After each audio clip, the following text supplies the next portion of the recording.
Bismillahirrahmanirrahim. Assalamualaikum warahmatullahi wabarakatuh. Salam sejahtera untuk kita semua. Sahabat pembelajar, kali ini saya akan mencoba menjawab beberapa pertanyaan dari mahasiswa dari peserta kelas pengauditan 2 terkait dengan sesi ketiga, yaitu tentang pengujian pengendalian terhadap siklus pendapatan. Saya akan bacakan pertanyaannya, dan kalau bisa saya jawab sekalian, akan jawab atau nanti belakangan ya. Pertama dari Agnes Felicia. Saya bacakan saja. Bapak, satu pertanyaan dari Agnes. Setiap kali kita itu melakukan pencatatan transaksi penjualan kredit, Bapak, apa yang bisa dilakukan untuk mendeteksi adanya salah sajinya itu, Pak? Itu. Terima kasih. Setiap kali kita melakukan pencatatan transaksi penjualan kredit, apa yang bisa dilakukan untuk mendeteksi adanya salah saji? Baik, saya coba menjawab ya. Yang mencatat transaksi itu adalah klien, jadi perusahaan ya. Jadi catatan akuntansi itu adanya di klien. Auditor tujuannya adalah membuktikan bahwa laporan keuangan itu bebas dari salah saji material. Itu maksudnya. Nah, jadi poinnya adalah bagaimana mendeteksi adanya salah saji tadi itu. Nah, terkait dengan pengujian pengendalian, disinilah pentingnya gitu. Pengendalian intern yang efektif itu dapat memastikan bahwa salah saji itu dapat diminimalisir gitu. Karena pengendalian intern yang efektif itu memiliki fungsi pencegahan ya. Pertama, fungsi pencegahan.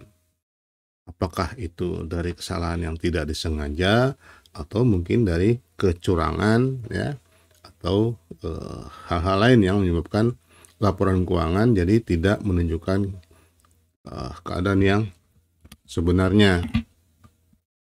Nah, pada tahap kita melakukan pengujian pengendalian inilah kita membuktikan apakah aktivitas pengendalian yang ada di dalam sistem pengendalian intern perusahaan atau SPI itu berjalan efektif. Itu. Jadi ringkasnya, kalau di pengendalian internnya tidak efektif, misalnya ada aktivitas pengendalian yang tidak berfungsi, maka auditor sudah bisa memperkirakan akan ada salah saji. Itu maksudnya. Tapi berapanya itu nanti pada saat kita melakukan pengujian detail transaksi ya. Di level ini kita lebih melihat di tingkat awal. Setidaknya kita bisa mengukur ada kemungkinan risiko pengendalian ya. Risiko pengendalian ini yang kalau terakumulasi dengan risiko deteksi nanti akan meningkatkan risiko audit gitu. Dan ini yang akan ditanggung auditor ya, adanya risiko audit. Nah, di internal control perusahaan inilah kita istilahnya sejak awal mendeteksi kemungkinan itu. Jadi ada kemungkinan salah saji. Nah, jadi poinnya adalah prosedur yang dilakukan oleh auditor adalah memastikan setiap aktivitas pengendalian itu berfungsi dengan baik. Yang kedua, kenapa Pak perancangan program audit harus memiliki pemahaman terhadap SPI Kalau tidak memiliki pemahaman terhadap SPI, apa ada dampaknya? Kenapa perancangan ini dari Selin Marcella ya? Kenapa perancangan program audit harus memiliki pemahaman terhadap SPI? Itu tadi ya.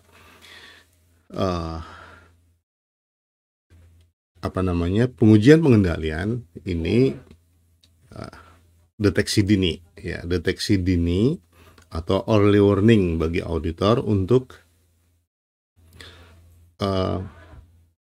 memastikan bahwa laporan keuangan itu dapat diandalkan. Laporan keuangan yang dapat diandalkan berarti adalah laporan keuangan yang bebas dari salah saji material ya. Nah, kalau misalnya itu kita tidak kita lakukan, maka auditor tadi kaitan dengan risiko audit ya. Auditor akan menghadapi risiko audit yang besar ya. Karena apa? Dia akan berhadapan dengan laporan keuangan yang sejak awal sudah tidak terjamin keandalannya. Nah, disitulah meningkatnya risiko audit. Seperti yang pernah saya jelaskan, risiko audit itu ditanggung auditor, bukan ditanggung oleh perusahaan. Yang kita harus minimalisir di sini adalah auditor menghadapi risiko audit. Risiko audit yang muncul ketika auditor menyatakan bahwa laporan keuangan itu wajar tanpa syarat misalnya ya, atau wajar tanpa pengecualian, tapi ternyata di laporan keuangannya ada ketidakwajaran. Nah, itu risikonya berat ya, hukum ya, pidana, perdata dan segala macam ya. Kemudian itu dampaknya. Dari Stefani Kristanti, selamat pagi Pak, izin bertanya, bagaimanakah prosedur pengendalian yang tepat dalam melakukan pengiriman barang dagangan agar sampai dengan selamat ke pelanggan? Bagaimanakah prosedur pengendalian yang tepat dalam melakukan pengiriman barang dagangan agar sampai dengan selamat ke pelanggan? Oke. Apakah perusahaan harus menjalankan fungsi pengiriman sendiri atau mengalihdayakan atau outsourcing ya ke pihak ketiga yang sudah memiliki spesialisasi dalam bidang logistik? Ya, kalau poinnya adalah keselamatan barang pengiriman, ya, ya tentu saja kita harus mempertimbangkan risiko pengiriman, kehilangan, kerusakan, atau hal-hal lain ya. Nah, kalau kita kirim sendiri misalnya, sementara kita tidak bisa menjamin keselamatannya, perusahaan akan mengalami menghadapi kerugian ya kalau ada risiko seperti itu tadi. Jadi pertanyaan yang keduanya adalah menjawab itu sebenarnya. Kalau terkait dengan keselamatan pengiriman barang, itu lebih terjamin kalau menggunakan pihak ketiga ya, atau tadi menggunakan outsourcing. Kenapa lebih menjamin? Karena pihak ketiga itu dibayar untuk mengirim atau untuk menjamin pengiriman sampai ke alamat. Kalau tidak sampai, maka mereka akan menanggung risikonya ya, dan perusahaan bebas dari risiko itu. Itu keuntungannya. Ini kalau kaitannya dengan penyelamatan di jalan ya, di pengiriman ya. Bisa saja seperti itu. Tapi yang lebih penting sebenarnya adalah terkait dengan spesifiknya ke pelaporan keuangan. Itu ada di prosedur sebelum pengiriman gitu. Ya. Risiko yang dihadapi perusahaan terhadap kehilangan atau kerugian dari adanya transaksi ini bukan hanya ada di luar perusahaan, tetapi juga dari dalam, dari proses ordernya ya kan, dari proses order, dari proses pengesahan dan segala macam, pembayaran, itu sudah mengandung risiko kalau tidak dijamin dengan pengendalian intern yang memadai. Tuh. Jadi kalau kaitannya dengan masalah pengiriman barang, ya lebih aman sih kalau menggunakan pihak ketiga. Maksudnya risiko yang kita tanggung itu tidak ditanggung sendiri gitu. Ada pihak bagian pengiriman yang pihak ketiga. Tapi tentu saja kita harus membayar kan begitu. Tidak sama kalau kita mengirim sendiri, biayanya tentu lebih efisien. Tuh. Tapi kita tanggung sendiri kerugiannya. Tuh. Perkenalkan, saya Fauzian Nur, izin bertanya, Pak, bagaimanakah pengaruh yang ditimbulkan akibat dari kesalahan dalam perancangan program audit yang dijalankan? Bagaimanakah pengaruh yang ditimbulkan akibat salah program audit? Oke, program audit itu ada beberapa tujuan. Tujuan yang pertama adalah koordinasi di antara tim audit dalam menjalankan prosedur. Jadi ada program audit itu di dalamnya adalah prosedur audit. Nah, kalau prosedurnya salah, maka tim akan salah melangkah, salah melakukannya. Itu satu ya.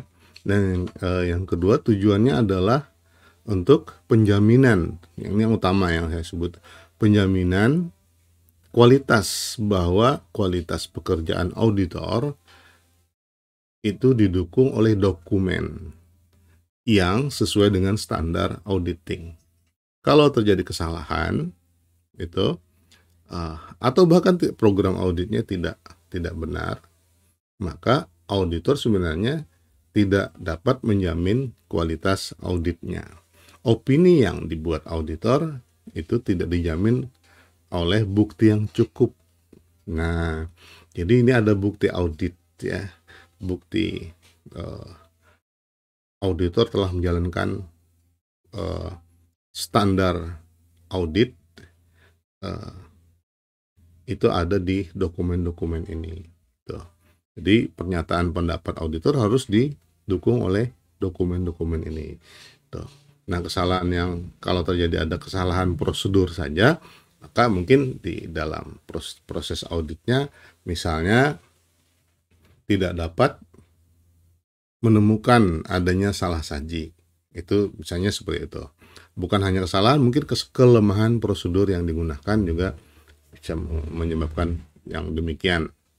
Nah, jadi memang harus membuat prosedur audit itu harus rinci, seksama, tapi juga tidak terlalu karena terlalu rincinya terlalu panjang lebar isinya gitu di dalam prosedur auditnya, itu juga tidak efektif ya. Jadi harus jelas di dalam program audit itu. Nah, ini saya mana lagi pertanyaan lainnya, nanti saya jawab sekaligus. Ya, rencananya mau video conference, tapi karena tidak memungkinkan, saya pikir saya jawab melalui ini saja, video, lebih enak. Saya jawab langsung di Google Classroom, jempol saya nggak tahan mengetiknya. Lebih enak seperti ini, dokumennya jadi bisa diulang-ulang nanti kalau untuk memahami jawaban saya.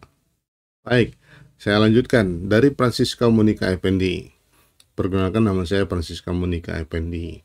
Ingin bertanya bagaimana cara kita mendeteksi adanya salah saji pada retur penjualan dan bagaimana prosedur pengendaliannya. Apa yang akan terjadi apabila seseorang auditor tidak memiliki pemahaman terhadap sistem ya, SIA adalah sistem informasi akuntansi tadi ya, atau SPI. Untuk pertanyaan yang terakhir mungkin sudah terjawab tadi ya, dari pertanyaannya siapa tadi? Tentang dampak kalau SPI tidak tidak dikaji lebih dulu oleh auditor. Oke, jadi untuk yang pertanyaan terakhir sudah terjawab, nanti akan saya perjelaskan lagi. Kemudian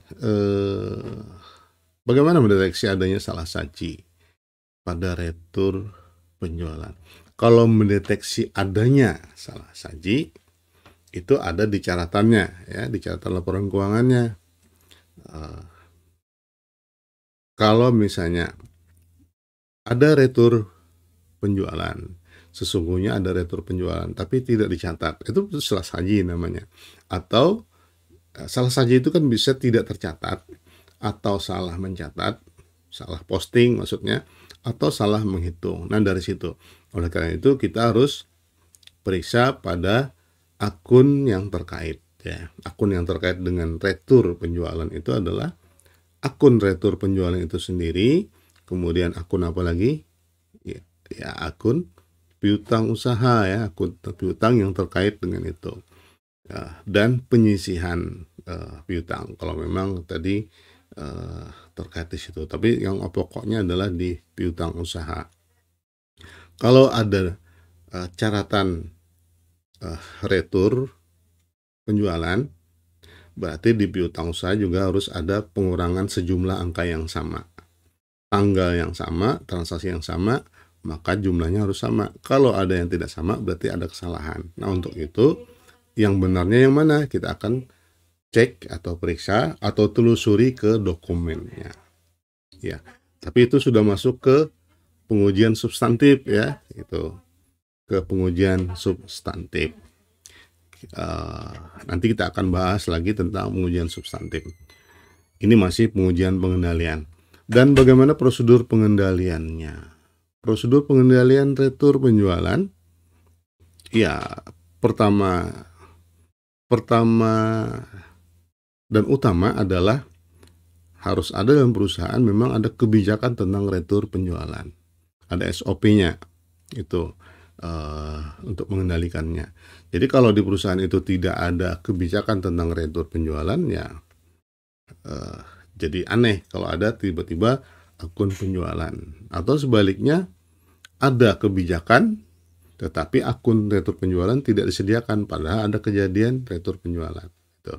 Tapi di dunia bisnis yang sekarang sudah hampir tidak ada lagi perusahaan-perusahaan yang tidak menyelenggarakan retur penjualan ini, karena ini adalah salah satu bagian dari strategi perusahaan untuk menarik calon pelanggan ya, bahwa pelanggan merasa terjamin pelayanan yang prima dengan ada kemungkinan retur penjualan. Kalau di zaman yang dulu kita sering melihat di stroke pembelian, barang yang sudah dibeli tidak bisa dikembalikan ya. Itu sudah tidak cocok lagi dengan dunia sekarang. Anda kalau misalnya, apalagi kalau penjualannya adalah online ya, di marketplace, itu saya saja kalau membeli barang, pertama kali yang saya lihat di situ, kalau misalnya tidak cocok dengan apa yang diinginkan, boleh nggak dikembalikan? Kemudian apa efeknya? Apakah kita bayar sendiri pengembaliannya, biayanya, atau dijamin oleh penjual? Itu kan ada apa istilahnya, ada disclaimer-nya di situ. Nah, tadi kalau ketika pertanyaannya bagaimana prosedurnya, ya prosedurnya harus tadi dimulai dari kebijakan, kemudian catatan-catatan akuntansinya, dan dokumen-dokumen yang diperlukan itu harus diarsipkan dengan baik ya untuk mengendalikannya. Apa yang akan terjadi apabila soal tadi sudah terjawab.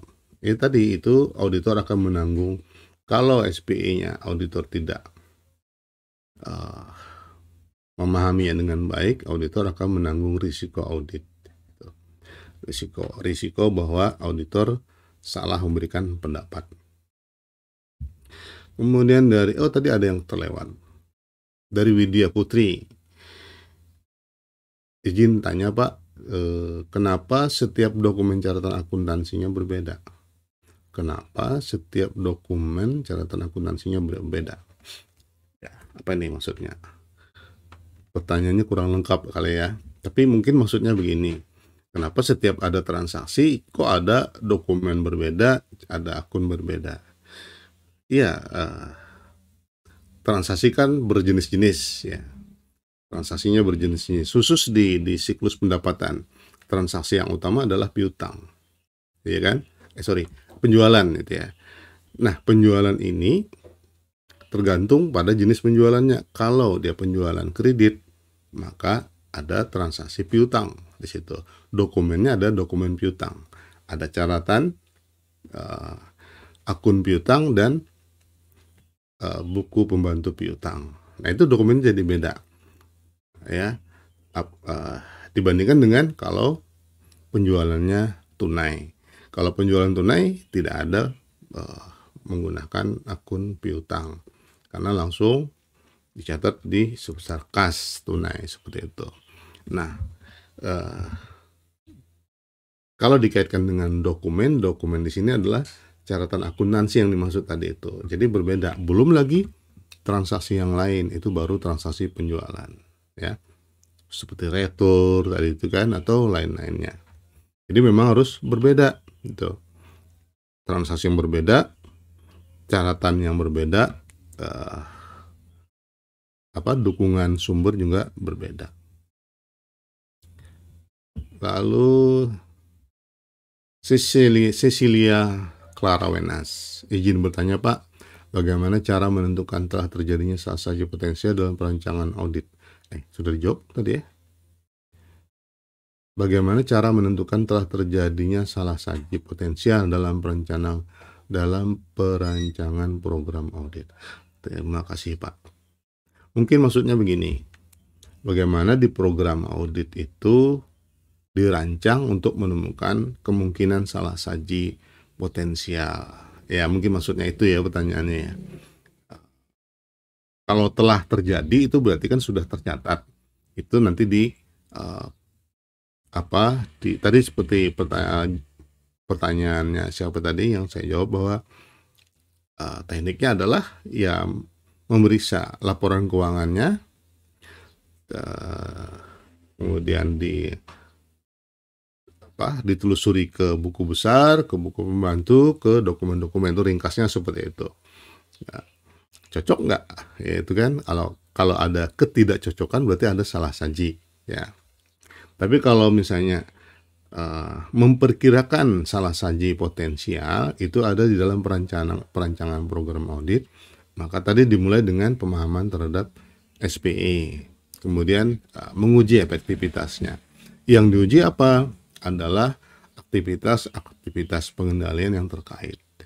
Kalau aktivitas pengendaliannya itu ada tapi tidak berfungsi, berarti kita boleh memperkirakan ada kemungkinan salah saji potensial. Nah, itu catatan buat auditor. Nanti dampaknya adalah apa? Ketika melakukan pengujian detail transaksi atau di pengujian substantif, maka auditor harus memperluas jumlah bukti yang diauditnya, yang diperiksanya. Itu baiknya. Kalau ada kemungkinan, ini salah sajinya, ada kemungkinan salah saji material karena kelemahan pengendalian intern, maka jumlah bukti harus diperbanyak untuk menemukan kemungkinan salah saji material tadi. Nah, itu caranya ya, bagaimana memprediksi sebenarnya salah saji potensial. Tapi kalau membuktikannya itu nanti ke detail transaksi. Oke, itu jawaban saya terhadap beberapa pertanyaan saya. Semoga bisa dipahami. Nah, mungkin untuk lebih bisa pahami, saya coba sampaikan review lagi apa yang ada di materi pembelajaran kita. Tuh, kita langsung saja di sini. Gini, pemahaman terhadap SPE tadi itu ya. Kalau contoh saja, kalau Anda pergi ke suatu tempat yang sebelumnya tidak pernah Anda datangi, apa yang dilakukan? Belum pernah tahu tempatnya, kita mau menuju ya, tempatnya jauh misalnya, atau suatu kota. Kalau sekarang kan gampang ya, ada Google Maps, ya kan? Tinggal yang dituju Sherlock saja atau tinggal mengetik alamatnya, maka Google Map akan mengarahkan kita ke sana. Itu. Sekarang seperti itu ya kan? Nah, sama dengan begitu. eee, di dalam mengaudit, ya, kita juga harus melakukan tadi, pakai Google Map juga, itu dalam tanda petik, ya kan. Nah, maksudnya di sini begini, perusahaan itu adalah perusahaan orang lain. Klien itu kita tidak tahu apa yang terjadi di dalamnya. Kita auditor adalah pihak luar yang tidak paham bagaimana proses akuntansi yang berjalan. Kemudian apa yang harus ditanggung auditor kalau dia mengaudit. Jadi auditor harus hati-hati seperti itu. Nah, untuk itu auditor harus memiliki peta seperti Google Map tadi itu. Peta untuk menuju kemana. Tadi untuk membuktikan bahwa laporan keuangan bebas dari salah saji material. Ya, kan tujuan auditor adalah memberikan pernyataan pendapat mengenai kewajaran laporan keuangan. Tuh. Laporan keuangan bisa disebut wajar tanpa pengecualian kalau bebas dari salah saji material. Itu intinya, ya. Intinya di sana. Nah, sekarang untuk menuju ke sana tentu kita harus ada petanya. Inilah yang disebut sebagai sistem akuntansi. Sistem akuntansi itu memetakan bagaimana suatu transaksi itu diproses dan kemudian menghasilkan laporan keuangan. Tuh. Nah, di siklus pendapatan ada beberapa sistem yang terlibat di sini. Minimal ada 5 ya. Di situ sistem penjualan kredit, ya, sistem penjualan tunai, sistem retur penjualan, sistem pencadangan kerugian piutang, dan sistem penghapusan piutang. Dan ini yang pokok gitu ya. Berdasarkan sistem ini nanti kita akan melihat. Karena di dalam sistem kan ada prosedur. Prosedur apa? Ya prosedur proses transaksinya. Yang di dalamnya nanti ada aktivitas pengendalian. Karena terkait dengan pengendalian intern. Kita akan lanjutkan. Nah, mengapa tadi jawaban sebuah pertanyaan, kalau kita tidak memahami internal kontrol perusahaan atau SPI perusahaan atau SPI-nya tidak efektif, dampaknya sampai ke laporan keuangan gitu.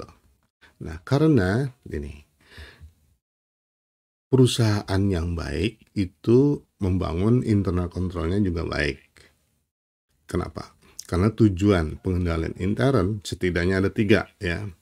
Pertama adalah menjamin reliabilitas informasi keuangan. Jadi dengan internal control yang efektif, informasi keuangan itu dapat diandalkan. Reliable di sini dapat diandalkan maksudnya. Diandalkan oleh siapa? Oleh pemakai laporan keuangan. Nah, di tingkat awal ini siapa? Karena kita mengaudit ya kan? Kita harus mengandalkan internal control ini untuk tadi memastikan bahwa laporan keuangan itu bebas dari salah saji. Yang kedua, internal control itu menjamin atau memastikan dipatuhinya peraturan kebijakan yang ada di dalam perusahaan maupun juga undang-undang atau peraturan yang berlaku di luar perusahaan yang terkait di situ. Nah, kepatuhan-kepatuhan ini tentu saja akan menimbulkan efek terhadap proses transaksi yang menjamin atau memastikan bahwa bebas dari salah saji. Dan yang ketiga, efektivitas dan efisiensi operasi. Jadi kalau tadi internal kontrolnya itu berjalan, maka sebenarnya perusahaan efisien gitu. Karena ada ada SOP yang berjalan, ada aktivitas pengendalian yang mengawasi seluruh proses itu gitu. Kalau itu tidak ada, maka ada kemungkinan atau dapat dipastikan bahwa di dalam perusahaan itu tidak efisien bekerjanya gitu. Ada sesuatu yang tidak harus dikerjakan malah dikerjakan, atau kebalikannya. Efisiensi bukan hanya dari pengorbanan secara material yang dikeluarkan, tetapi juga adalah dampak dari risiko yang ditimbulkan karena kelemahan pengendalian. Gitu. Nah, dari sistem tadi itu, kita bisa lebih detail memetakan. Ini terkait dengan siklus pendapatan ya. Nah, setidaknya ini akan melibatkan beberapa akun. Akun penjualan, akun piutang usaha karena ada penjualan kredit ya kan, dan akun kas. Di sini ada penjualan tunai dan penerimaan dari pelunasan piutang misalnya. Jadi ada akun penjualan, ada piutang usaha, ada kas, ada potongan tunai.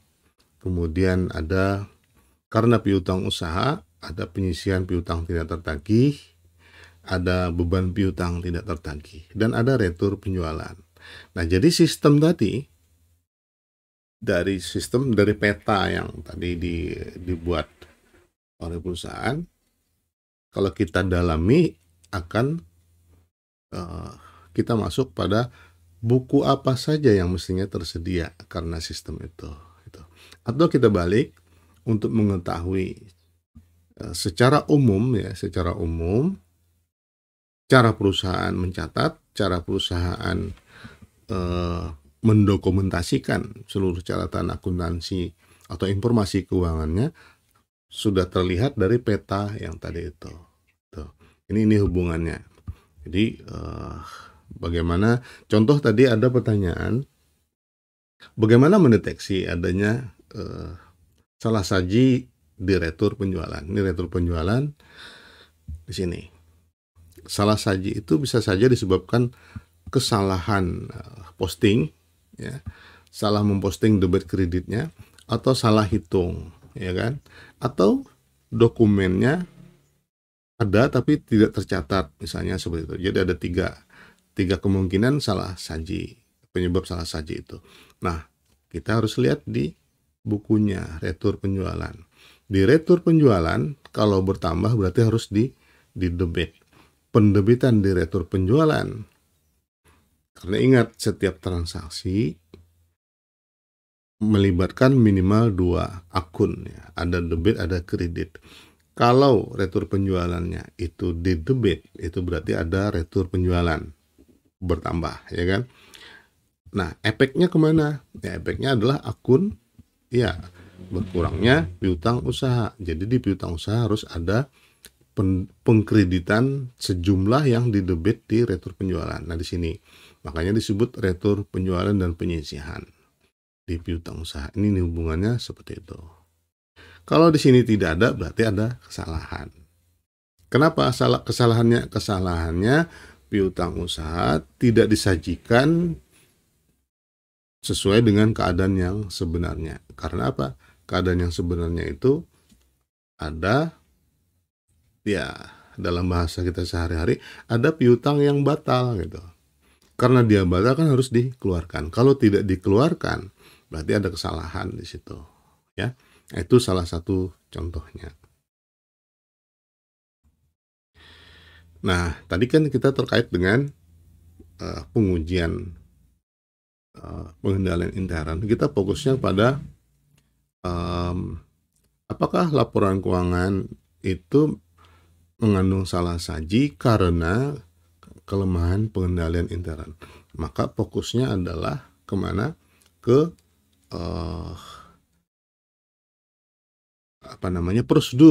prosedur yang dijalankan di dalam perusahaan itu. Tadi ada sistem, ada prosedur. Sistemnya adalah kalau di dalam bulatan itu sistem yang besar adalah tadi katakanlah sistem penjualan. Di dalamnya adalah sistem lainnya itu. Nah, sistem lain yang kecil-kecil itu yang disebut prosedur. Nah, dalam penjualan, transaksi penjualan, di situ akan melibatkan fungsi-fungsi ini.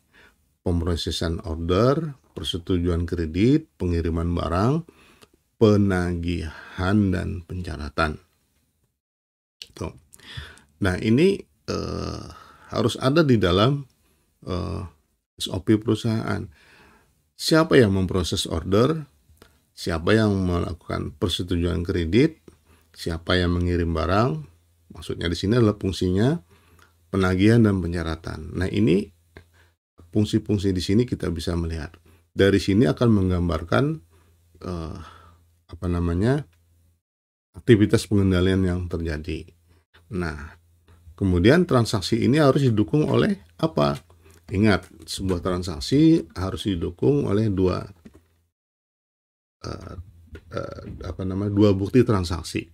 Yang pertama adalah bukti sumber, ya. Yang kedua adalah bukti pendukung. Jadi harus ada dua-dua itu. Bukti sumbernya sebuah penjualan adalah order pelanggan. Itu dimulai dari situ. Pelanggan melakukan order. Nah, berdasarkan order itu kemudian diminta persetujuan bagian yang memberikan persetujuan kredit. Biasanya kepala bagian kredit misalnya, atau kepala bagian penjualan. Nah, penerima order dan pemberi pengesahan itu tidak boleh dipegang oleh orang yang sama, ya.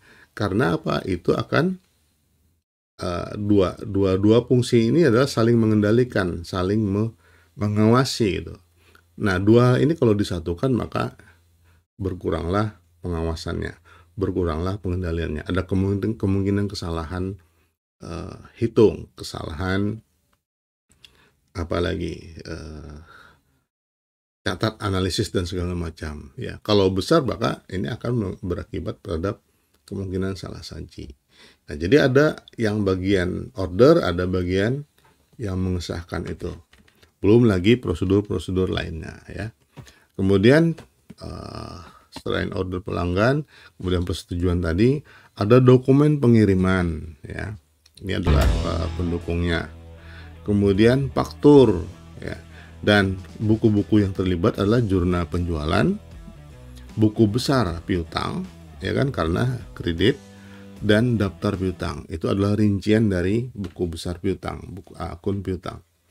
Atau kita sering menyebutnya juga buku pembantu piutang. Dan laporan bulanan. Nah, ini yang dokumen yang lengkap dalam sebuah transaksi penjualan. Begitu juga dengan penerimaan kas dan lainnya, ya. Kita pelajari sendiri. Saya kira ini cukup mewakili penjelasan yang tadi. Nah, tadi kan terkait dengan aktivitas pengendalian. Fungsinya adalah tadi pemrosesan order. Ada kemungkinan kekeliruan di dalamnya yang bisa menyebabkan salah saji. Penjualan dilakukan bukan kepada langganan terdaftar. Ya. Ada kemungkinan seperti itu. Karena pemrosesan ordernya lemah. Yang bikin order, menerima order sendiri, yang mengesahkan sendiri. Tuh. Nah, pengendalian yang diperlukan adalah penentuan bahwa langganan terdaftar dalam daftar langganan. Setiap order yang diterima harus disetujui. Jadi harus ada proses persetujuan. Ini di fungsi yang ini. Nah, jadi saling terkait ini. Ini yang disebut dengan aktivitas pengendalian.